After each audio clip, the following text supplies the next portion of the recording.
What's up, everybody? I'm back again. This is your boy Bryant Lavender, and I wanted to tie this video to the last video about faith and dreams. So in high school, I had a dream of becoming a Division I football player. It was my dream since I was 8 years old, right? So I actually added my works and my faith to that to become what I wanted to become.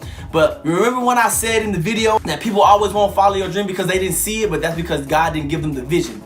So when I was in high school, when I ran track as well, I was a hurdler. One time for the hurdlers. But look, check this out. So one of my hurdling coaches, one of my track coaches, one of the assistant coaches, she was like, you need to think about running track for college because you're not gonna get a scholarship for football because your team suck and you all right, but you're really not that good, right? So I was like, okay, I took that, and for me at that time, I would always take little things that people said, negativity, and I would put it in the fire to do better, to push myself, or I could think about something. Oh well, she said I wasn't gonna do this, or he said I wasn't gonna be that. So I would use that as fuel to push me to go hard. So what I did was I put my faith with my works, and I remember when I said God will place people in your life. Well, I had a coach that was in my life that was able to put me in a place to earn a scholarship, and I earned a scholarship from the University of South Alabama. Go Jags!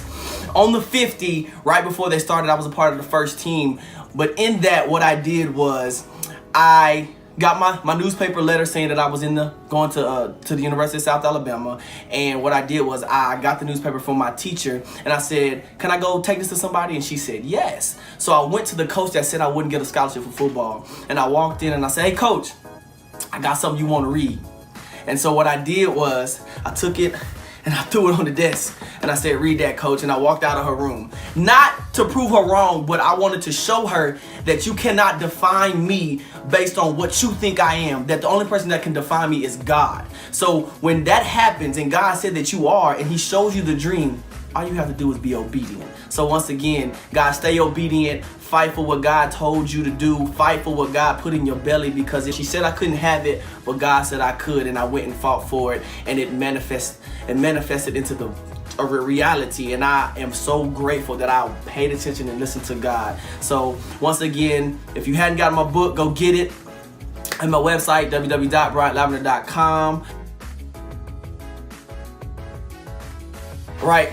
So once again, go get your copy of the book, Driven, Fight for What They Said You Couldn't Have. And I'll be back with you to give you some more motivation later.